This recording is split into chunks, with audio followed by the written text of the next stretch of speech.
सहस्रज्योती उजळू गाऊ अगाध तव महिमा देवा अगाध तव महिमा.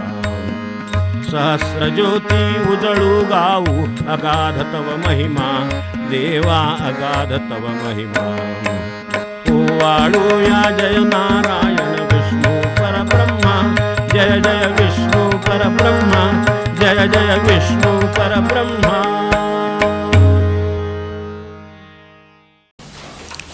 सद्गुरुनाथ महाराज की.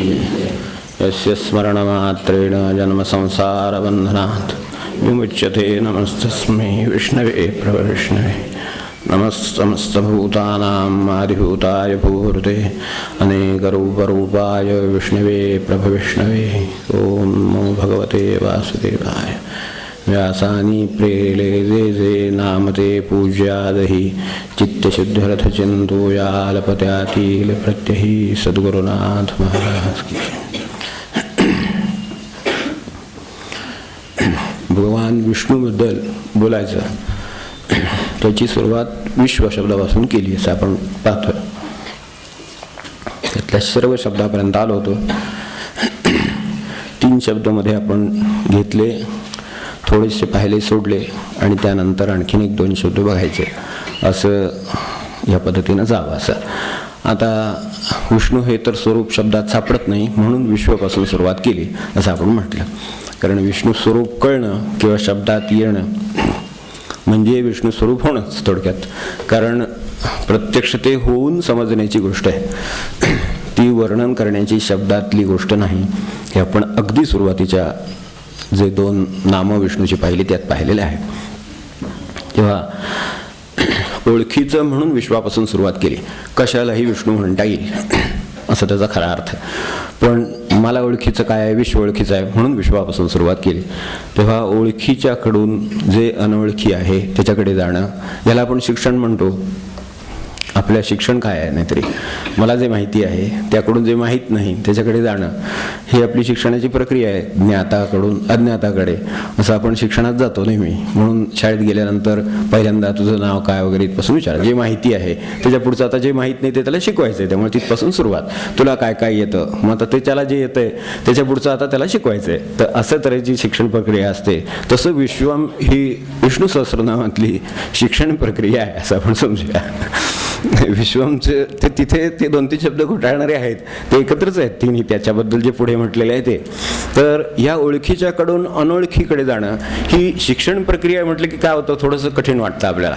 पण मुलीला स्थळ आलं समजा तर आपण नक्की काय करतो. एक आपले समजा लग्नाची मुलगी आहे, प्रपंचिक माणसं म्हणून त्या भाषेत उदाहरण म्हणतो.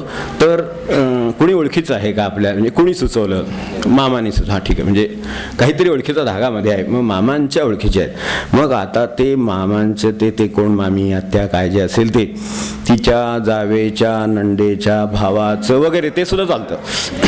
कारण ओळखीवरून ओळखीकडे, ओळखीवरून ओळखीकडे असं जात आहेत. तिच्या जंडेचे भाव जाऊन ती काय रे बापरे ते कुठेतरी असतं. पण तरी सुद्धा ते आपल्याला चालतं ना, कारण आपण या प्रक्रियेने तिथपर्यंत जाऊन पोचू शकतो. तर हे ओळखीकडून अनोळखीकडे जातो. आणखीन मग मध्ये ओळखीच्यानं विसरतोच नंतर निघाल्यानंतर असं दे. तर त्यांच्या शेजारी चालणारे इथपर्यंत सुद्धा ओळख चालते, तर शेजारी राहणारे एवढी सुद्धा ओळख चालते. तर आता हे काय आहे, असं का करावं लागतं, तर ते जे मूळ आहे ते अज्ञात आहे. विष्णू हे अज्ञात म्हणून विश्व हे ज्ञात म्हणून तिथून सुरुवात केली. असं त्याच्याकडे जिकडून पाहावं तिकडून ते दिसायला लागतं. असं म्हणून हे विश्वाबद्दल आपण असं पाहतोय.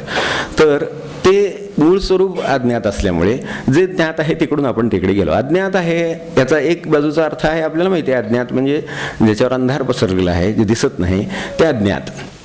म्हणून ज्ञानाला प्रकाश म्हटलेला आहे आणि अज्ञानाला अंधार म्हटलेलं आहे.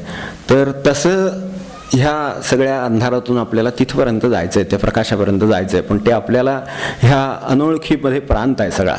दीपगृह असतात, लाईट हाऊस वगैरे, तर आपण पाहिले असतील. 10 मैलावरनं ते लाईट हाऊसच्या ह्याच्यावरनं कल्पना येते त्यांना. दीपगृह जी असतात त्यांच्या ते प्रकाशाच्या क्रमावरनं कल्पना येते की हे बंदर कुठले, आणि तिथून तसे ते प्रवास करतात. एवढं अंधारामध्ये जहाज करतात की तिथे प्रकाशणाऱ्या एका ते जे काही सर्कल आहे ते आपण पाहिली असतील तर त्याच्यामध्ये त्यांचा क्रम असतो आणि त्या क्रमाने प्रकाश पडणाऱ्या क्रमांवरून ते ओळखता येतं की हे कुठलं बंदर आहे. आपल्याकडे कोकणामध्ये देवगडला ते दीपगृह आहे म्हणून मला त्याची आठवण झाली लहानपणी फिरायला जायचं तिथे, तर त्याचा जो क्रम आहे त्यावरनं हे देवगड बंदर असं कळतं, हे मालवण नाही. हे त्यांना तिथून समुद्रातून इतक्या लांबून कसं काय कळतं तर ते कुतूहल वाटायचं. तर त्याचा जो क्रम आहे तर तसं लांबून हे पडणारे जे प्रकाश आहेत त्याच्यावरून जाण्याची ज्याची क्षमता आहे ती जहाजांच्याकडे क्षमता आहे आणि त्या खलाशांच्याकडं किंवा त्याचे जे कोणी नेतृत्व करणारे असतील जहाजाचे त्यांना ते माहिती असतं, तर त्यानुसार ते प्रकाशावरून ते ओळखू शकतात. तसा मधला जरी अंधार असला तरी तो कापण्याचं सामर्थ्य आहे. तसं आपल्याकडे असेल तर आपण लाईट हाऊस सारखं एकदम जाऊ शकतो, नसेल तर हातात बॅटरी घेऊन मनुष्य जसं अंधारामध्ये जातो तसं जावं. आता इथून नटराज मंदिरला जायचं आहे, अंधार आहे, बाहेर रस्ता आहे दारात बरोबर आहे, ते इथून 4-5 किलोमीटर आहे. माझ्या हातात दिलेली बॅटरी 4-5 पावलाचा प्रकाश टाकू शकते. आता 4-5 किलोमीटरचं वरचं मंदिर मला कसं दिसणार असा प्रश्न जर इथे दारात बसून केला तर त्याचं उत्तर दिसणार नाही एवढंच देता येईल. पण जे काही 5 पावलं अंतर मला त्या बॅटरीच्या प्रकाशात दिसतं ते जर मी चाललो तर तिथून पुढं पुन्हा 5 पावलं त्या बॅटरीला प्रकाश आहे, तर ती अजून 5 पावलं आपण जाऊ शकतो. म्हणजे जे समजलेलं आहे त्याची जर कृती आपण केली तर जे समजत नाही ते पुढचं दिसायला लागतं. इथून मला 10 पावलाची बॅटरीचा प्रकाश पोचत नाही, 5 पावलं पोचतं, पण 5 पावलं जो चालला त्याला पुढच्या 5 पावलावर प्रकाश टाकण्याचं सामर्थ्य त्या बॅटरीमध्ये आहे. त्यामुळे तिच्या साह्याने आपण पुढची 5 पावलं चाललो असं करत तो 5 किलोमीटर सुद्धा जाईल. ही जी प्रक्रिया आहे त्या पद्धतीने आपण हळूहळू विश्वाकडून विष्णूकडे जातो. म्हणून सुरुवातीला ते विश्व शब्दाचं आहे. आता इथून मला नटराज मंदिर इथून दिसत नाही ही गोष्ट खरी आहे की मला की इथून दिसणं शक्य नाही, मला तिथपर्यंत जाणं आवश्यक आहे तेव्हा ते दिसेल. तेव्हा इथून फक्त ही अनुमानं आहेत, हे बरोबर आहे. पण ती अनुमानं ज्यांनी मार्ग चालला, ज्यांना हा प्रकाश कसा तिथे प्रकाशाच्या साह्याने जायचं हे माहिती आहे, त्यांनी दिलेली अनुमानं असल्यामुळे त्याच्या आधाराने जातो आपण. आपण ज्या वेळेला शिकायला जातो त्यावेळेला ती जी प्रक्रिया आहे ती काय मला 10वीपर्यंत नेणार हे माझं अनुमानच आहे. त्या क्षणी मला या अभ्यासाने मी 10वीला जाईन असं मला तिथे सांगता येत नाही. पण तरीसुद्धा ते जे गेलेले आहेत, ज्यांनी मार्ग आखून दिलेला आहे त्या मार्गाने अनेक लोक गेलेले आहेत, त्या मार्गाने आपण जायचा प्रयत्न करतो. म्हणजे आपण तो मनुष्यबरोबर त्या विशिष्ट काय डिग्री त्याचे काय स्तर इयत्ता तिथपर्यंत जातो. तर तसं दिसत नाही म्हणून ते नाही म्हणणं हे अपरिपक्वपणाचं आहे. तसं शरीर आज घडीला जे दिसतं आहे ह्याच्यामध्ये रक्त आहे ते दिसत नाही, पण जर इथे टोचलं सुईने तर रक्त दिसतं म्हणजे ते आहे. पायाला काटा लागला तरी ते येतं म्हणजे ते रक्त आहे. डोक्याला खूप पडली तरी रक्त येतं म्हणजे ते आहे, म्हणजे ते शरीरभर आहे. आता नुसतं शरीरभर आहे पण मला कुठं दिसते म्हणून जर अडला तर तिथंच अडला, त्याचं पुढची प्रगती व्हायची नाही. त्यामुळं तसं करून चालणार नाही. याच्यासाठी टोचून बघायची काही आवश्यकता नाही, एवढंच आहे. ऐकलं तरी कळतं आणि कधीतरी लागलेलं असतंच, त्यामुळे तेवढी कल्पना असते. तर तेवढ्या अनुभवावर पुढे जायला हरकत नसते, एवढं लक्षात ठेवलं तरी पुढचं. तेव्हा जग निर्माण केलेलं जे दिसतं कर्म जे आहे तर त्याचा म्हणजे जे जगाच्या रूपाने विश्वाच्या रूपाने आकार आलेला कर्म आहे त्याचा करता नसला तरी तो करता म्हणजे दिसत नसला तरी तो आहे, ते कर्म आहे. ते जग धारण करणारा कोणीतरी आहे म्हणजे तो दृक पहिल्या दिवशी आपण पाहिला होता आणि इथं तो अजूनही ठेवला एवढ्यासाठी की तिथून पुढे जायचं आहे म्हणून. आणि विश्वभूक हे जे आपण पाहिलं ते म्हणजे त्याच्याच संबंधित सर्व शब्द गेल्या वेळेला येऊन गेला की त्याचा संहार नाश अशा तऱ्हेचं करणारा तो. तर अशा तऱ्हेचं जे स्वरूप आहे त्याचं हे चटकन मान्य होत नाही बुद्धीला, हे बरोबर आहे. ते असं कसं निर्माण होईल ते वेगवेगळ्या आता थिअरी मांडणारे लोक आहेत आणि ते शास्त्रज्ञ आहेत, ते थोर आहेत, त्यामुळे ते आपोआप निर्माण झालं वगैरे अशी अलीकडे एक मोठी ही आहे जे ऐकतो असं की काहीतरी गेल्या वेळेला आपला एकदा उल्लेख झाला होता की असं काहीतरी एकदम मोठा स्फोट झाला आणि ते एकदम अचानकपणे निर्माण झालं. असं काही करता वगैरे बिग बँग नाही का काहीतरी असं म्हणणार, तर बिग बँग. तेव्हा ते मोठं काहीतरी आवाज झाला, बिग बँग झालं आणि एकदम ते सगळं ते शास्त्रीय वाटतं बरं का.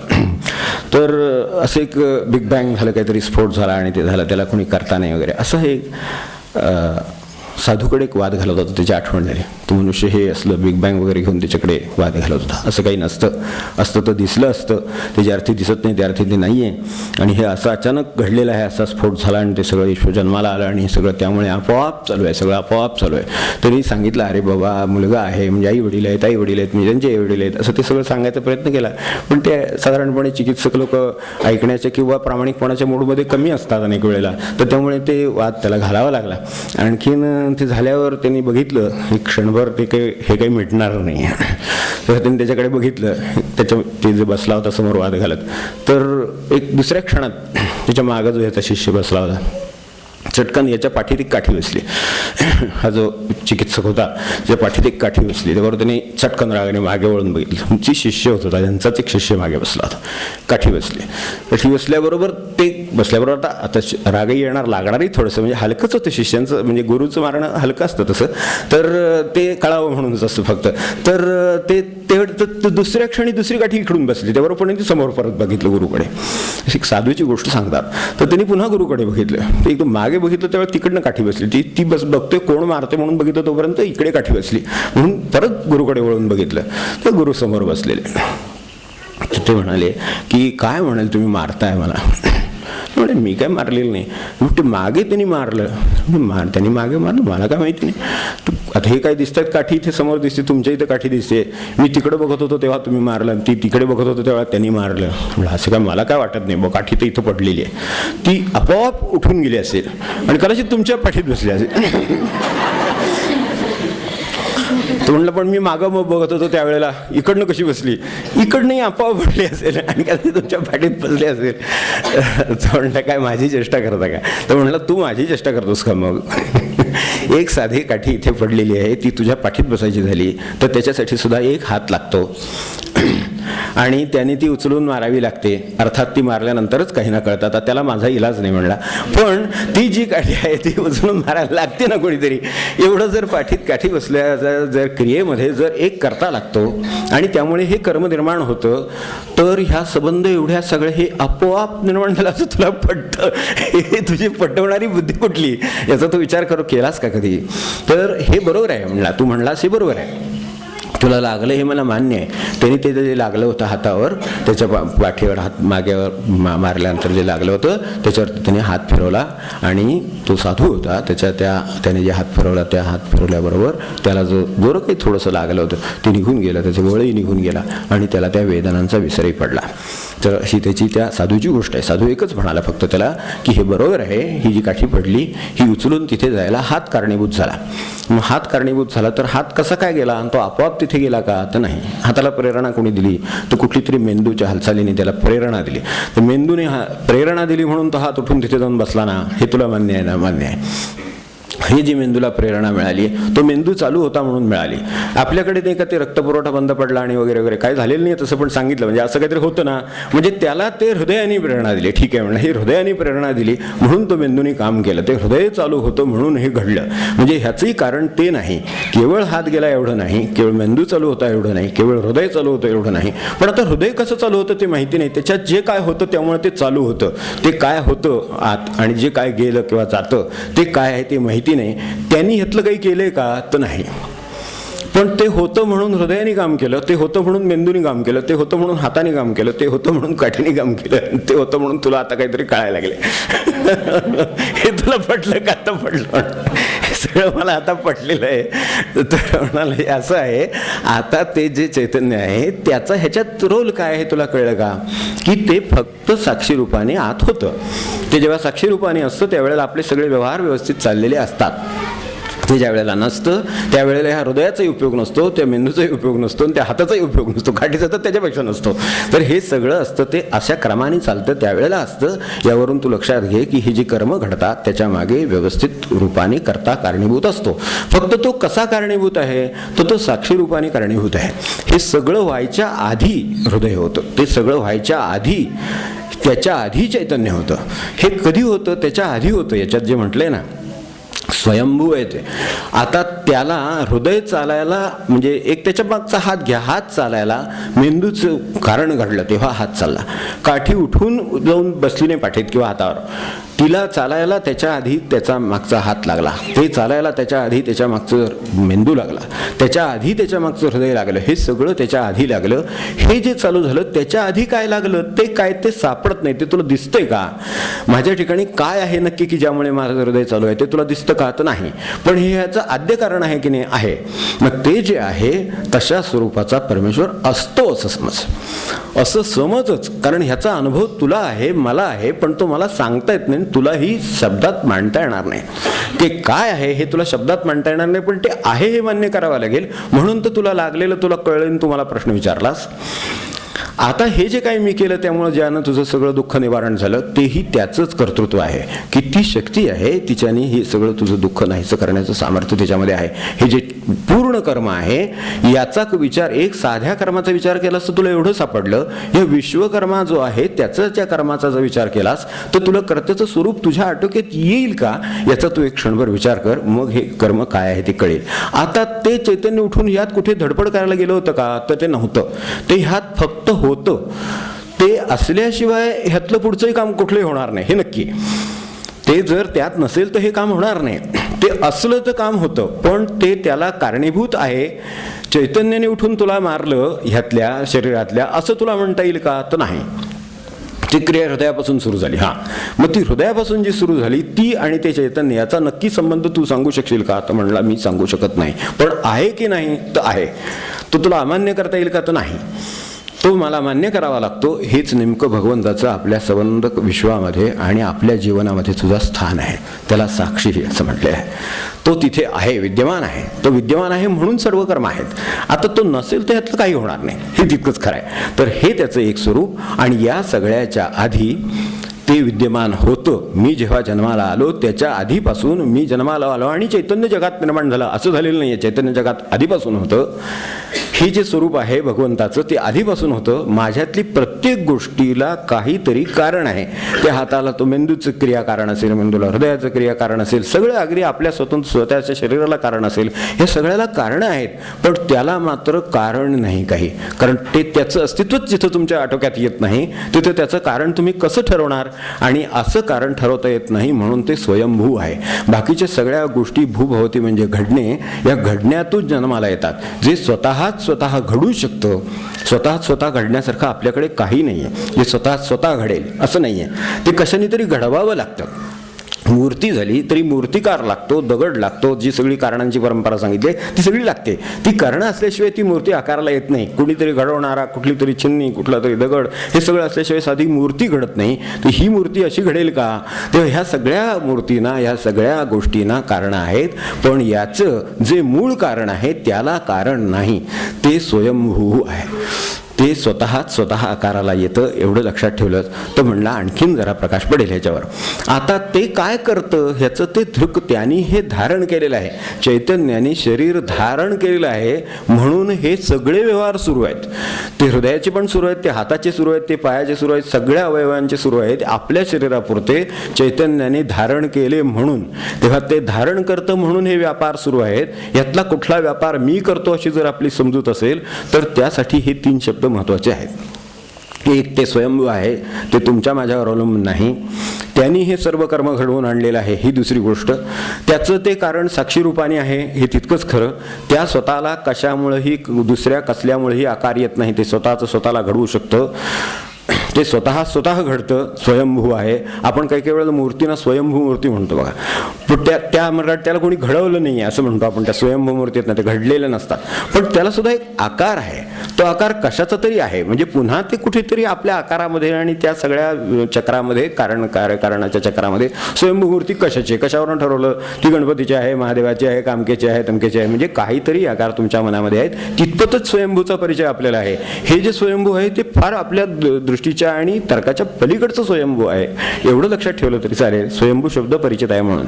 आता हे जे सगळं झालं, हे सगळ्या क्रिया झाल्यानंतर पुन्हा काहीतरी अस्तित्वात राहिलंच. मी तर गेलो असेल ठीक आहे, पण मागे काहीतरी शिल्लक राहिलं. जे आधी होतं, जे माझ्यामध्ये व्यक्त झालेलं होतं काही कारणाने, ते माझ्या नंतर मी नसताना सुद्धा अस्तित्वात आहेच, म्हणून ते अक्षर आहे. त्याच्यात काही बदल झालेला नाही. बदल झाला तो फक्त हे आकाराला येणं जाणं ह्या जो मधला भाग झाला, म्हणजे देहाचा भाग झाला आपल्यापुरता कळण्यासारखा, तेवढ्या रूपाने आकाराला आलं आणि नंतर ते परत हे नाहीसं झालं, पण ते नाहीसं झालं. ते तसंच आहे, ते नाहीसं नाही झालेलं.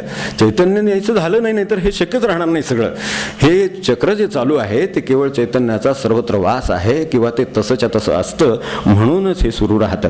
तेव्हा हे धारण करतं, चैतन्य धारण करतं शरीर, म्हणून शरीराच्या सगळ्या क्रिया सुरू आहेत. एवढं लक्षात ठेवलं तरी सुद्धा हे दृक म्हणजे काय, हे धारण करणार आहे म्हणजे काय हे लक्षात येईल. आता त्यातलं जे शेवटी जे निघून जातं आणि हे नाहीसं करतं किंवा नाहीसं करायला ते प्रवृत्त करतं, ते नाहीसं आपोआपच निसर्गाकडून होतं. ते जे तुम्ही काही नाही केलं तरी ते नाहीसं होऊन जाण्याची प्रक्रिया निसर्गामध्ये आहे, की आपोआप विघटन होतं त्याचं.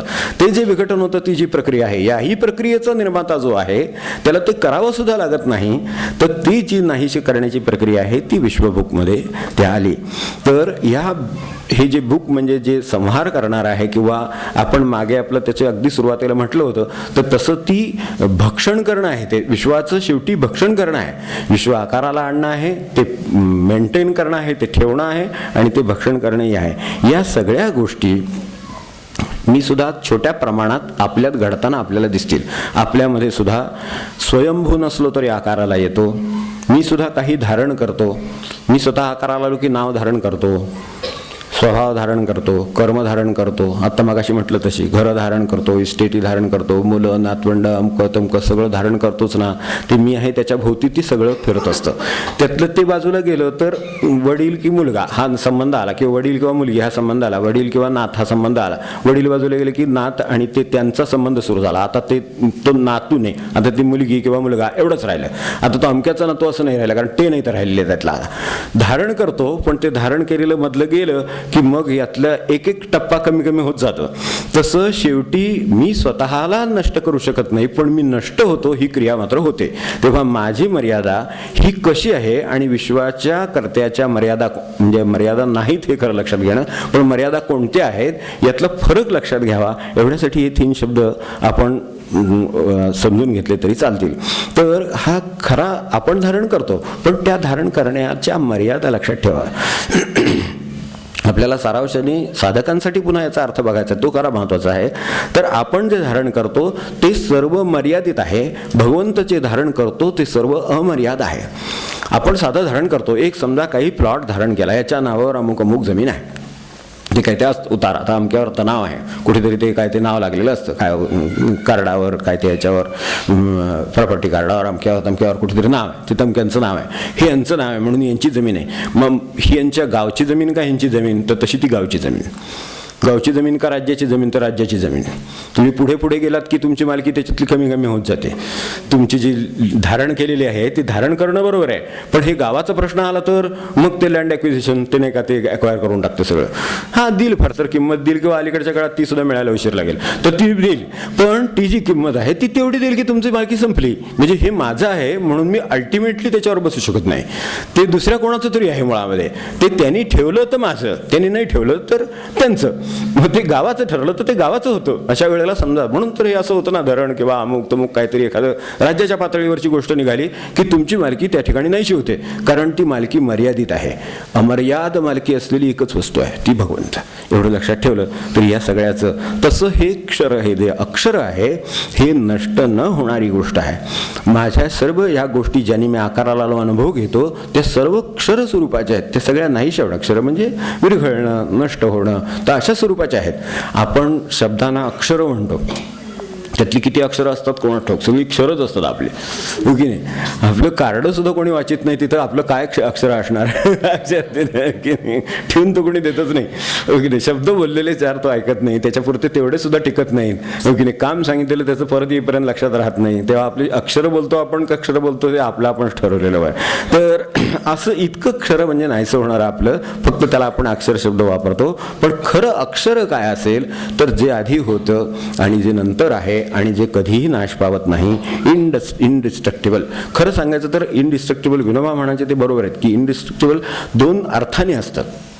नाहीसं होत नाही. खरं म्हणजे आपल्या अगदी विज्ञानाप्रमाणे किंवा फिजिक्सप्रमाणे सुद्धा मॅटर इज इनडिस्ट्रक्टेबल, नाही का? ते कधीही नाहीसं होत नाही. जे दिसतंय ना समोर आकाराला आलेलं, हे कधी नाहीसं होत नाही. फक्त रूपांतर होतं, परिवर्तन होतं. अशा अर्थाने जे ते तसं नित्यच आहे. फक्त आता मी ज्या स्वरूपात मला पाहिजे त्याच स्वरूपात मला राहण्याची तरतूद नाही आहे. त्याचं परिवर्तन होईल ते मला भीतीदायक वाटतं, कठीण वाटतं, हो की नाही? त्याची भीती वाटते. त्याचं परिवर्तन होणार आहे. खरं म्हणजे त्याचं परिवर्तन होणार, नाही का? काय जे असणार त्याचं कशात तरी परिवर्तन होणार. तुम्ही कशात परिवर्तन करायचं अलीकडे मार्ग बरेच निघालेत, एवढंच. तर त्यात परिवर्तन होईल, तर त्याची भीती वाटते. पण प्रत्यक्षात ते नाहीसं होतच नाही. ते जे आकाराला आलेलं आहे ते फक्त परिवर्तित होतं. आणि ज्याच्यात काहीही परिवर्तन होत नाही असं जे खरं आहे ते परमेश्वराचं स्वरूप आहे. म्हणजे त्याला कूटस्थ नित्य असं म्हणतात, कूटस्थ नित्य. तर ते आपल्याकडे कूटस्थोक्षर उच्चते वगैरे आहे ना, तर तसं आहे ते. तर हे शब्दांचं जाऊ दे, आपण काय घ्यायचं ते बघूया. आता आपण आपली कर्म, भगवंताची कर्म, आपले धारण केलेलं भगवंताने धारण केलेलं असं बघत गेलो तर थोडक्यामध्ये आपल्याला अधिक सोपं पडेल जर समजून घ्यायला. तर हे जे आत्ता आपण पाहिले ते विश्वकर्मा, विश्वधृक, विश्वभूक हे जे सगळे आहेत ते, आणि हे साक्षी, अक्षर आणि स्वयंभू हे जे आहेत, हे सगळे आपल्या जीवनाशी कुठे कुठे निगडीत आहेत. तर माझ्या जी कर्म चालू आहेत तर त्या कर्मांच्या मध्ये माझं सगळं रोजचा दिवस तर कर्मामध्ये चाललेला आहे. त्या नुसत्या कर्मामध्ये तो जात नाही, कर्मामध्ये अडकण्यामध्ये जातो, कर्मात अडकण्यात जातो एकतर. आणि दुसरं, नंतर कर्माचे लेप शिल्लक राहतात. ते ह्याच्यामुळे झालं, त्याच्यामुळे झालं, मी असं केलं म्हणून झालं, मी त्यात होतो म्हणून तेव्हा ते पार पडलं, नाही तर ते पार पडलं नसतं वगैरे, असं आपल्याला पुन्हा आणि सांगावं असं वाटतं. तर ते जे सगळं आहे ते सगळं तसं नाही आहे. त्याच्यामध्ये खरा करता आणखीन एक कोणीतरी असतो, तो त्यात असतो म्हणून ते असतं. साधा जर माझ्या कर्मामध्ये एक ती काठी उचलून त्याच्या पाठीत बसली, त्याच्यामागे जर चैतन्य कारणीभूत असेल, तर माझे जे काही कर्म म्हणून मी जे काही केलेलं आहे त्यामध्ये ते असल्याशिवाय ते कसं होईल? कुठलंही कर्म असू दे, आपल्या जीवनातलं कुठलंही कर्म, त्यामध्ये भगवंताचं त्याच्यात हात किंवा त्याचा आधार असल्याशिवाय त्या कर्म शक्य नाही. जसं पृथ्वीचा आधार घेतल्याशिवाय आपल्याला उभं सुद्धा राहणं शक्य नाही. म्हणून पृथ्वीला सर्वात उठल्याबरोबर नमस्कार करण्याची जी परंपरा किंवा संस्कार आहे तो एवढ्यासाठी आहे की तू धारण करतेस म्हणून आम्ही उभे राहतो. आयुष्यभर सुद्धा माणसाला ही जाणीव नसू शकते की तिने धारण केलं म्हणून मी उभा आहे, नाही तर काय आहे मला सांगा, उभं राहायला जागा नाही. आपण म्हणतो ना एखाद्या माणसाला ते स्वतःच्या मालकीचं घर नसलं म्हणतो उभं राहायला माझ्या हक्काची जागा नाही म्हणतो. त्याच्यावरनं किती भांडण होतं हक्काच्या जागेवरनं वगैरे, आणि कोणाच्याच हक्काची जागा नसते हे कोणीच लक्षात ठेवत नाही. म्हणजे तर ते सोडून द्या, पण त्यातल्या कोणाच्याच हक्काची नाही. सरकारने आले बोलतो जर फिरवला की रस्ता वाढीत सगळं त्यांचं हक्काचं वगैरे सगळं तिकडं कोपऱ्यात जमा होतं जाऊन, म्हणून बघतोच. तर असली जी आपली कर्म आहेत त्याच्यामध्ये कर्तृत्वाने अडकण्यासारखं काही नाही. म्हणजे ह्याच्यामुळे कितीतरी संघर्ष आपले टळतील, कितीतरी अडकण्याचे विषय कमी होतील. कारण ह्याच्यामध्ये खऱ्या कर्त्याचं हे खरं कर्म आहे. हे माझे फक्त हात लागतो, जसं एखादं थोडंसं काम त्यातलं आहे, बरोबर आहे, उचलून मारलं बरोबर आहे, पण त्या क्षणी मेंदू चालला, त्याला प्रेरणा मिळाली, ते रक्तपुरवठा सुरू होता म्हणून हे सगळं काम झालं, नाहीतर हे सुद्धा काम झालं नसतं. ते चांगलं असो वाईट असो काय जे असेल ते त्या प्रत्येक कर्मामध्ये त्याची मर्यादा आणि त्याच्यातल्या खऱ्या कर्त्याचं आपल्याला भान असावं, हा एक भाग. दुसरी गोष्ट, समजा काही कर्म जीवनामध्ये होत नाहीत किंवा करता येत नाही. अनेक वेळेला आपण अनेक गोष्टी ठरवतो, करावं हे करायचं ते करायचं ते करायचं, आणि ते शेवटपर्यंत ते करायचं असतंच. अगदी अंथरुणावर असला, अगदी ॲडमिट वगैरे असला तरी सुद्धा त्याची किती गोष्टी करायच्या राहिलेल्या असतात. शेवटची इच्छा काय म्हणून लोक विचारतात तुमचे, म्हणजे अशी वेळ येते तरी अजून त्याचं करायचं राहिलेलं असतं. आता जसं ज्या अर्थी विचारतायत, शेवटची इच्छा वगैरे विचारतात की नाही, की काय असलं तर सांगा आम्ही ते करू वगैरे, ते नंतर वगैरे विचारतात ते वेगळंच. हां, तर न झालेल्याची काही खंत बाळगू नये, कारण शेवटी करतात जर वेगळं आहे मनामध्ये तर त्याची इच्छा नसेल तर नाही झालं, काय अमुक की नाही झालं. अगदी प्रापंचिक जबाबदारी जरी असली ती नाही पार पडली एखादी तर तुमच्या आयुष्यात ती पार पाडायची नव्हती, तुम्ही प्रयत्न केले ना, झालं आता ते. तर म्हणजे मला आश्चर्य, मागे एकदा खूप ह्याच्या पूर्वी बोललो होतो की एका ह्याच्यात आपल्या ख्रिश्चन धर्मामध्ये ते पाद्री असतात ना, ते विचारतात आणि ते शेवटची त्याला विचारतात तुला काय सांगायचं असलं सांग वगैरे. मागे आपल्याला बोललो होतो बघा. तर तो डेथ बेडवर माणूस होता आणि त्याला विचारलं होतं की काही तुमचं असलं तर सांगा, तुम्हाला अजून काही, म्हणजे कारण आता ह्याच्या पुढे काही करण्यासारखं राहिलंच नाहीये दिसतंय. अजून हा बोलू शकतोय तर दोन शब्द आहो, शेवटी ती हेमगर्भाची मात्रा सुद्धा आणून चाटवतात आणि एकदा बोलू देत त्याला. म्हणजे ते खरं म्हणजे नाम बोलावं याच्यासाठी असतं, पण तो त्याचं काहीतरी राहिलेलं सांगतो एखादं ते सही करायची राहिली आहे, ते माझं ह्या लॉकरमध्ये आहे म्हणून सांगा वगैरे असलं काहीतरी सांगतो ते हेमगर्भ देऊन सुद्धा. तर असलं काही अडकायचं कारण नाही खरं म्हणजे. राहिलं असलं तर खंत करायचं त्याहून कारण नाही. हां, तर ते सांगत होतं ते पादरीने त्याला विचारल्यावर त्यांनी त्यावेळेला त्या काळात ते फार प्रसिद्ध होते आपल्या, आता मला वाटतं बहुतेक ते फारसं नसावं आता, पण ते सोडा वॉटरच्या बाटल्या असायच्या ना, तर त्यावेळेला तो म्हणाला की सोडा वॉटरच्या बाटलीमध्ये ती जी गोटी घालतात ती कशी घालतात हे मला फक्त कळलं नाही. मी आयुष्यभर खूप गोष्टी अभ्यास केला. मागे एकदा बोललो होतो, हे आलं होतं मला आश्चर्य वाटलं की वाचल्यानंतर की बाबा काय कमाल असेल माणसाची जिज्ञासा कशात शिल्लक राहील. तर ते बरोबर आहे, ती कशी ती त्याच्या आत त्या ह्याच्या आत बरोबर जाते आणि ते काय ते खट करतात आणि ते उडवतं वगैरे ते, तर ती कशी घालतात हे मला काही कळलं नाही असं त्यांनी त्या पादऱ्याला विचारलं होतं असं मी ऐकलं. तर त्या धर्मगुरूने त्यांनी हे विचारलं म्हणजे काय शेवटी माणसाचं समजून घ्यायची खंत राहील, कुठलंही कर्म राहिलं तरी बंधनकारक होतं ना ते शेवटी, म्हणून हे असं आहे. त्यामुळे त्याची काळजी आपण काही करू नये. तर असं, आणि मी तर असं ऐकलंय की शेवटी ते कोणाच्या तरी 10व्याच्या वेळे वगैरे ते 7-12चं उतार आणून ठेवावं लागलं तिथं, तेव्हा ते शिवळा म्हणे असं होतं. जाऊ दे चला, तर त्यात काय आपल्याला पडायला नको. आपण व्यवहाराने असं शिकून घेऊ की खरा करता जो आहे ना तो करता भगवंता एवढं जर लक्षात ठेवलं तर न राहिलेल्या कर्मांचा आपण विचार करायचं काही कारण नाही. ती भगवंताची इच्छा नव्हती म्हणून राहिली, जी इच्छा होती तेवढी आपण केली, त्यामध्ये त्याचा हात होता म्हणून ती झाली, हे लक्षात ठेवणं महत्त्वाचं. नाही तर मी केली म्हणून झाली असं व्हायचं, तसं काही नको. तर आपण केली म्हणून झाली असती तर मग ही उरलेली कशाला राहिली असती, ती आपण केलीच असती. तर ते सगळं झालं. तेव्हा यानं आपल्याला कितीतरी मनावरचे ताण, संघर्ष, भांडणं सगळे कमी होतील. ती करावी, कारण विश्वदृक जो धारण करणार आहे त्यांनी या सगळ्याचा भार नाही का घेतलेला आहे, या सगळ्या प्रपंचाचा, अगदी आपल्या सुद्धा. आपण ज्या वेळेला ते आपण महाराजांकडे जातो आणि महाराज हे आता सगळा माझा प्रपंच तुमचा वगैरे, ते कुठेतरी वाचलेलं असतं, ते आपण जाऊन तिथं ते पायावर डोकं ठेवून म्हणतो की हा सगळा प्रपंच तुमचा, बरोबर आहे की नाही. पण बाहेर लक्ष असतं ती चप्पल राहील का नाही, बॅग कोपऱ्यात ठेवली आहे ती लक्ष, कोण तिथे जाणार नाही तेवढ्यात वगैरे, असं सगळं डोक्यात असतं. तर असं काही करू नये. ज्यांनी खरा भार घेतलेला आहे, आणि जो खरा भार घेतो की नाही, काय भगवंताकडे बघून, विष्णू सहस्रनाम म्हणजे खरंकडे विष्णूकडे बघूनच बरंचसं कळतं. खरं विष्णू सहस्रनाम खरं कळतं ना, तर ज्यांनी खरा भार घेतलेला आहे की नाही तो त्या नागाच्या आसनावर निवांत पहुडलेला असतो. वा, असं आमचं खरा भार आता ज्यांनी घेतला आहे तो निवांत पहुडलेला आहे, आणि खरा भार घेणाऱ्यांनी कसं राहावं ते त्यांनी दाखवून दिलेलं आहे. खरं प्रपंचात जर खरे भार घेऊन जर असे आपण निवांत चित्ताने, नाही तर आपलं बसून राहिले तर घ्या असलं बघून शिकू नये विष्णूकडे. विष्णू परमात्मा एवढ्यासाठी आहे की खूट म्हणायची खोटी आहे की त्याचं काम सुरू झालं लगेच असं आहे. पण त्याच्यावर भार म्हणून अस्वस्थता आहे का? मी भार कशाला म्हणतो माहिती आहे का, की एखाद वेळेला पाहुणा यायचा असतो घरी, म्हणजे स्पष्ट करण्यासाठी खाली येऊन सांगतो म्हणून, म्हणजे विष्णूचा एकदम फार प्रचंड गोष्ट आहे, पण अगदी सोपं. म्हणजे भार म्हणजे कसं की असं खूप कामं असताना जागेवर बसून विशेषशाही भगवान आहेत म्हणून आपलं त्यांचं ध्यान करत वगैरे बसू नये. आपले काही काम असतील केरबीर काढायचे तर अवश्य करावेत. तर तसलं काही होणार नाही. भार घेऊ नये. भार म्हणजे ही चित्ताला ताण देणारी गोष्ट. आता ती सोपी कशी करता येईल, तर सोपी माझ्या दृष्टीने अशी माझ्या लक्षात आलेली आहे अनेकदा, की एखादा पाहुणा यायचा असला ना, समजा घरी यायचं आहे, तर त्यांनी सांगितलं मी 4 वाजता येतो, तर 3:30 वाजल्यापासून बाहेरच्या खोलीत आतल्या खोलीत, बाहेरच्या खोलीत आतल्या खोलीत येतोय का नाही येतो. आता तो निघालेला आहे, तो येणार. 4चे 4-5 झाले, 4:15 झाले, 4:30 झाले, काय ते झाले, तो येणार आहे, त्यांनी सांगितलेलं आहे ना. मग मी इथून जी सगळी शतपावली करतोय त्याचा काय उपयोग आहे मला सांगा, हो की नाही? त्याचा काय उपयोग नाही. हे भार घेतल्याचं लक्षण. येईल का नाही, येईल का नाही, हे काळजीचं जे स्वरूप भाराला आहे, ते भार म्हणजे काळजीचे, ही सगळी चित्ताला भार होतात आणि त्यामुळे त्रास होतो. तर तसं ते जे काय भार आपण अशा पद्धतीचे घेतो की ज्या भार घेण्याला काही अर्थ नसतो, ते बाहेर समजा पाऊल वाजलं आणि जर तुम्ही पुढे गेलात तर एका खेपेमध्ये त्याच्या स्वागताचं काम होण्यासारखं आहे. पण एरवी जे 10-15 वेळा आतापर्यंत आत बाहेर झाला, त्याचा काय उपयोग नाही. म्हणजे असले भार तरी आपल्या प्रपंचाचे काही घेऊ नयेत. भार म्हणजे गंमत अशी आहे, ती म्हातारबाबांचं जसं सांगतात की बसमध्ये जागा नाही म्हणून डोक्यावरची पाठी घेऊन ते आत शिरले, ते बसायला ते म्हणजे जागा नाही कुठे म्हणून उभे राहिले, डोक्यावरती पाठी.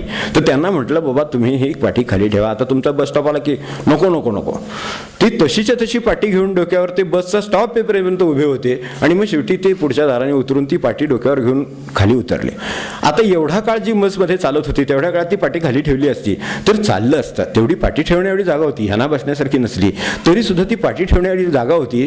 पण ममत्वानी मनुष्य बस चालू असताना सुद्धा डोक्यावर भार वाहतो, याला काय करावं. हे केवळ त्या भाराचं ममत्व निर्माण होतं आणि तो मनुष्य खाली ठेवायला तयार नाही. त्याचं होतं ना ते.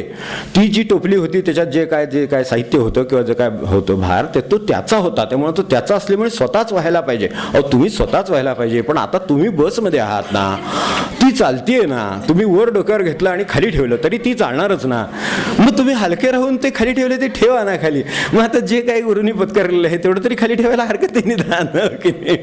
ते जे पत्कर ते खाली ठेवा आणि तुम्ही निवांत उभे राहा, काही बिघडत नाही. आली वेळ की उचलून घेतलं आणि उतरून गेलं, काही बिघडत नाही. ओके नाही, आली वेळ की उतरून जावंच लागतं. तर तशा तऱ्हेनं घेऊन जा. तर ते असं ते त्यांना पटलं नाही. ते तसंच्या तसं डोक्यावर घेऊन उभे होते. नाही ते आपलं ते सांभाळ पाहिजे. आपण गाडीत असल्यानंतर आता काय गरज आहे, गाडी तुमच्या सकट ते बरं डोक्यावर घेतलं तरी गाडीला ओझं तेवढंच आहे. मग हे जर सगळं आहे पण नाही लक्षात येत, मनुष्य ते भार तसं खाली ठेवायला तयार होत नाही. तर एवढं आता तो जर भार त्यांनी घेतलेला आहे असा प्रपंचामध्ये भार आपले जे म्हणजे व्यर्थ घालू नये, पण ताण या अर्थाने घेऊ नये. कर्तव्य अर्थाने काम घ्यावं पण कामाचे भार घेऊ नयेत. काम अवश्य घ्यावं, कर्तव्य अवश्य घ्यावं, पण भार त्याचे घेऊ नयेत. एवढं जरी आपण शिकलं तरी भगवान विष्णूकडे पाहिलं की लक्षात येतं यांनी भार एवढ्या सगळ्या जगाचा भार आहे. पण अशा ठिकाणी ते बरं अशा ठिकाणी शेषशाही आहेत की जे नुसतं तिकडं काहीतरी झालं तर इकडं काहीतरी होईल अशी परिस्थिती आहे. ते शेषशाही आहेत. तर तो शेष आहे आणि तो सुद्धा इतका शांत चित्ताने त्यांच्या डोक्यावर आहो. काय कल्पना आहे नुसती ही नुसती कवी कल्पना म्हणलं तरी केवढी प्रचंड याची आपल्याला कल्पना येईल. हो की नाही. आपल्या डोक्यावर फॅन फिरतात, लाईट लागले, सगळीकडे संरक्षण आहे, सगळं आहे, तरी अस्वस्थता राहते. कुठेतरी पालत्या भिंतीवरनं इकडनं तिकडं जाते. ती जवळनं तिथनं गेली तरी सुद्धा हिथं काहीतरी वाटायला लागतं. तर ही इकडं तर येत नाही ना, इकडं तर येत नाही ना.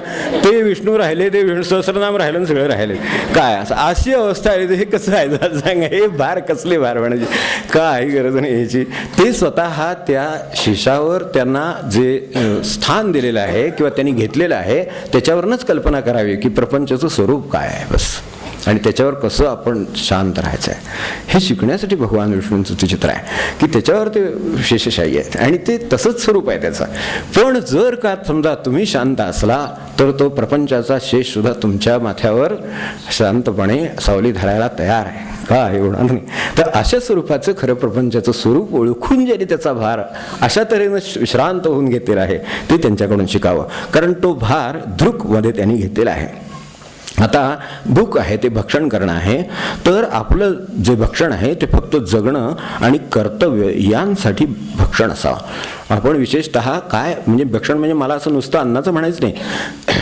नुसतं अन्नाचंच असं नाही. आपण वायू भक्षण करतो, त्याची जग राहिलोय, किती गोष्टी आहेत तशा सर्व ह्या भक्षणच करतो आहोत. त्या सर्व भक्षणं ही केवळ जगण्यासाठी मूलतः आणि नंतर खरं सांगायचं झालं तर कर्तव्य यासाठी असावी. परमात्मा सुद्धा भक्षण करतो पण त्याचं काय हेतू असतो. त्याला काही त्याच्यावर जगायचं आहे का, तर त्याच्यावर त्याला जगायचं नाही आहे. त्याचं ज्या वेळेला भक्षण असतं त्यावेळेला तो जगाचं संतुलन साधण्यासाठी भक्षण करतो. आपल्याला ते चूक बरोबर वाईट वाटतं हा माझ्या ममत्वाचा भाग आहे.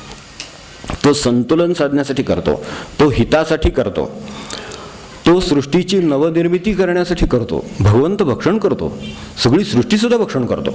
पण ती कशासाठी करतो की त्याला सगळ्याचं संतुलन ठेवायचं आहे, त्याला सगळ्याचं हित करायचं आहे. म्हणून ज्या वेळेला पूर्वीच्या काळामध्ये काय काय आणि आजच्या काळामध्ये काय कितीही संशोधन कितीही पाठलाग केली तरी निसर्ग पुढे पळतो एवढं लक्षात ठेवलं तरी पुरे आहे. पदोपदी दर दशकात ते अनुभवायला येतं. एक गजार करून हे करून टाकतो आपण की आता हा विजय मिळवला की दुसरा उभा राहतो. त्याला त्याचं संतुलन त्याला ठेवायचं. तो तुमचं जाणत नाही, तुम्ही व्यक्ती तो ओळखत नाही, तो जगाचं संतुलन जाणतो आणि ते तो कायम तसंच ठेवलेलं आहे त्याने. तो जसे निसर्गाची सृष्टीची जशी सागराची आणि याची स्थिती आहे, त्या पर्वतांची स्थिती आहे ती तशीच आहे, ती तशीच राहील. ती ह्या वेगवेगळ्या मार्गाने आपल्याला काय करायचं ते आपण करावं, पण ह्याच्यापेक्षा फार त्यात अडकण्यात अर्थ नसतो. तर त्याचं जे भक्षण आहे ते संतुलनासाठी आहे, ते जगाच्या हितासाठी आहे आणि ते सृष्टीच्या नवनिर्मितीसाठी आहे. आपलं भक्षण मात्र फक्त कर्तव्य आणि जगणं याच्यासाठी असावं. ते कसल्याचंही असू दे. फक्त ते भक्षण करताना सुद्धा त्याचा सुद्धा दया भाव असतो. ते भक्षण करताना सुद्धा तो रावणाचं भक्षण करेल, सैन्याचं भक्षण कमीत कमी करेल. त्याच्यात सुद्धा फार परमेश्वराचं हे असतं की त्यातल्या सैन्यातलं सुद्धा तो त्याच्यामुळं ते लढतायत बिचारे, त्यांना दिशा नाही म्हणून ते अशा तऱ्हेनं वाईट गोष्टीसाठी लढतात. हे त्यांना कळत नाही म्हणून तो आधी रावणाला मारेल. शक्य तेवढं सैन्य मारणार नाही. कारण त्या सैन्याचा दोष नाही, त्या सेनापतीचा दोष आहे, तो चुकीच्या मार्गाने उभा राहिला आहे. म्हणून रावणाचं भक्षण आहे, तेव्हा रावणाचं भक्षण करेल त्यात सुद्धा त्याची दया असते भक्षणामध्ये, आणि त्यात मारेल तो सुद्धा त्याचं हित करून देईल. म्हणून त्याने ते वालीने म्हटलं की तुझ्या बाणाने मरण आलं हे माझं भाग्य आहे, असं वालीचं म्हणणं आहे. आपल्या वालीचे वाटेल ते आक्षेप असतील, आपली बुद्धी चालते तेवढे आपण आक्षेप घेतो, पण मुळात वस्तू कळली तर आपले आक्षेप कमी होतात. मूळ वस्तू कळली तर लक्षात येतं की हे काय झालं, हे की तो 3 कारण देहांचा भेद करून जातो असा बाण आहे रामाचा. ते माझे भेद मला करता येत नाही, माझ्या साध्या देहाचा भेद नाही करता येत, तर स्थूल सूक्ष्म कारण या देहांचा भेद काय करणार आपण, तर ते भेद करण्याचं सामर्थ्य त्याच्यामध्ये आहे. म्हणून शेवटी त्याच्यात सुद्धा तो दया दाखवून त्याचं हे आहे, म्हणजे त्याचा बाण किंवा त्याचं भक्षण हे सुद्धा दयेपोटी असतं, असं लक्षात ठेवू. आपण कुणाचं भक्षण करतो ते दयेपोटी वगैरे असतं असं आता म्हणणं अवघड आहे. यातलं म्हणजे आता जाऊ दे, श्रावण आहे सध्या, जाऊ दे, चांगली गोष्ट आहे, तर कशाला बोला आपण. पण एवढं लक्षात ठेवावं की महिना संपला की कुणाच्या जीवावर उठू नये, एवढं जरी लक्षात ठेवलं तरी सुद्धा खूप झाले. आपल्याला पाय लागला, टाचणी लागली तरी आपल्याला राग येतो आणि अपशब्द येतो ओठावर, तर काय होत असेल याची आपण कल्पना केली तरी सुद्धा ह्याचं आपल्या भक्षणाचं प्रमाण आणि त्यांना काय अभिप्रेत असेल ते आपल्याला कळेल. दया म्हणून त्यांनी जेव्हा भक्षण केले तेव्हा दया म्हणून केलेलं आहे, जिभेसाठी केलेलं नाही. एवढं लक्षात ठेवलं तरी खूप फरक आहे आपल्या भगवंताच्यात आणि आपल्यातला. साधने म्हणून घेण्यासारख्या साधनेसाठी तो अवश्य लक्षात येईल, आणि नसेल तर त्याचे परिणाम आपल्यालाच भोगावे लागतात, कारण ती बुद्धीवर परिणाम करते.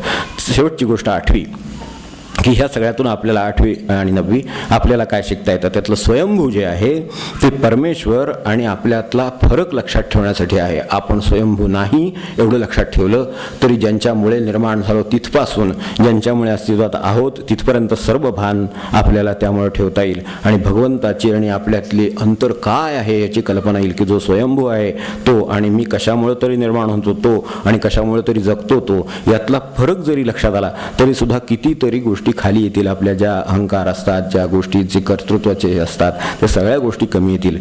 संसार आपल्या आधी होता, स्वयंभू हे जे आता आलं किंवा ह्याच्यानंतरचं जे येईल ते सगळ्या वर्णनामध्ये स्वयंभू शब्द वापरला आहे. याचा अर्थ तो त्याच्या अक्षर हा आहे, एका बाजूला स्वयंभू आहे, निर्माण होताना स्वतः झाला आणि तो नाहीसा न होणार आहे. एवढं जर लक्षात ठेवलं तर ह्या प्रपंचाच्या स्वरूपामध्ये आपलं स्थान आपलं कर्तव्य करण्यापुरतं राहिलं, बाकी काय राहिलेलंच नाहीये, कारण ते आधीच आहे आणि नंतर ते अविनाशी आहे, पुढे ते तसंच राहणार आहे. मग एवढं सगळं जर आहे तर मग आपला संसार सुद्धा आपल्या आधी होता आणि नंतर राहणार आणि पुढे राहील. एवढं जर लक्षात ठेवलं तर त्याची फार काळजी करायचं कारण नाही. ते मुलांना कळेल का नाही, ते नातेवाईकांच्या लक्षात येईल का नाही, ते सगळं सांभाळतील का नाही, शेअरचं काय होईल, इस्टेटीचं काय होईल, व्यवहार मुलांना कळतील का नाही, नीट वागतील का नाही, काही काळजी करायचं कारण नाही. स्वयंभू आहे, अक्षर आहे, सगळं टिकणारच आहे, आधीपासूनच आहे, पुढेही राहणार आहे. ते होईल काय व्हायचं ते माझं जे काम आहे तेवढं मला करता आलं म्हणजे झालं. तर आणि दुसरी दृष्टी आहे हे कडे बघण्याची, या दृष्टम तर नष्टम असं आहे एवढं लक्षात ठेवा. हे जे सगळं माझ्या आकाराला दिसतं आहे ते आकाराला आहे, त्याला विनाश आहे एवढं लक्षात ठेवलं तर आपल्याला काळजी करण्यासारखं काही नाही. जे मला काळजी करण्यासारखं वाटतं आहे ते फक्त दृश्यच आहे. ज्याची ज्याची मला काळजी वाटते त्यात अदृश्याची काळजी कोणाला लागलेली आहे, जी लागलेली आहे ती सगळी घरादाराचीच लागलेली आहे, माणसांची लागलेली आहे आणि कशाची लागलेली आहे काय ती सगळी दृष्टी. ते जे आहे ते सुद्धा जिथे नष्ट होणार आहे तिथं कशाची काळजी करणार. जे खरं अदृश्य आहे, जे खरं गाठायचं आहे त्याचीच खरं काळजी करायची तर करावी, आणि त्यासाठी जे काय करायचं आहे ते म्हणजे आपलं स्मरण भगवंताचं तेवढं लक्षात ठेवावं, आणि तेच खरं अक्षर. त्यामुळे नाम हे खरं अक्षर, बाकी आपण बोलतो ती क्षरच सगळी. नाम खरं अक्षर आणि तेच शिल्लक राहील. तेव्हा एवढं लक्षात ठेवलं तरी पुरे. ते शेवटी जे आहे ना ते अक्षर आहे, ते खरं अक्षर काय की जे टिकून राहिलं, त्यातलं भगवंताचं नामच टिकून राहिलं, तेव्हा ते टिकून होतं. आपल्यात सुद्धा जे क्षर आहे ते जातं आणि त्यात नामच टिकून राहतं ना, ते त्याच्यावरचं नाम आहे तेच बदलावं लागतं, तेच काय ते ठेवावं लागतं, तेच लावावं लागतं. त्याच्यात पाट्या करतात, काय संगमरवरी करतात, अमकू करतात, ते नावाचंच शेवटी, याचं काय नाही करतायत हो की. क्षर ते क्षरच शेवटी, ते अक्षर राहिलं तेवढंच त्याच्यातलं. मग ते अक्षररूपी नाम राहतं, भगवंताचं नाम तर त्याच्या आधीपासून, आणि ते खरं अक्षर आहे. एवढं लक्षात ठेवलं तर कुठलं अक्षर आपण जपावं म्हणजे काय जपावं म्हणजे नाम जपावं, एवढं याच्यातून लक्षात आलं तरी आपल्या दृष्टीनं यातलं जे घ्यायचं आहे ते घेता येईल. आणि भक्त येतील जातील, पांडुरंगाचं नाव शिल्लक राहील. तेव्हा तेवढंच आपण घेऊ शेवटी बस. पांडुरंग विठ्ठला सुखया. आकाराला आलेले भक्त आकारातून कधी निघून गेले, पण आहे ते पांडुरंग तसंच आहे, ते नाम शिल्लक राहिलं. वाळू स्मरुनी वत्सला सदया जय पांडुरंगा विठ्ठला सदया ओ वाळू स्मरुनी वत्सला सदया ही ओढ कुठुनी तू लावियली भक्तीची ही ओढ कुठुनी तू लावियली भक्तीची हे भाग्य उजळले जाग दिली देवाची हे भाग्य उजळले जाग दिली देवाची माळावर कलीच्या बाग तुझी सत्याची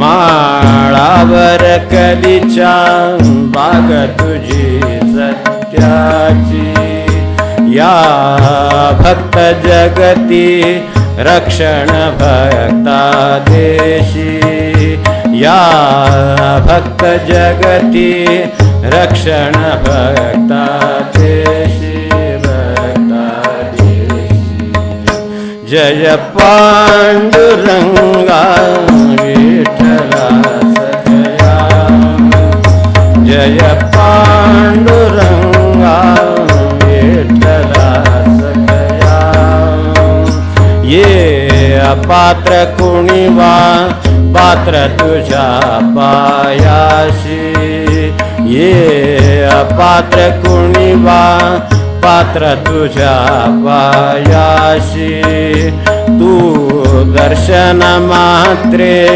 स्मरणे पावन करीशी तू दर्शन मात्रे स्मरणे पावन करीशी जे प्रेमळ दुर्लभ संत हृदय तू धरिशी जे प्रेमळ दुर्लभ संत हृदय तू धरिशी दे अपात्र दीना तारा तव पायाशी दे अपात्र दीना तारा तव पायाशी तव पायाशी जय पांडुरंगा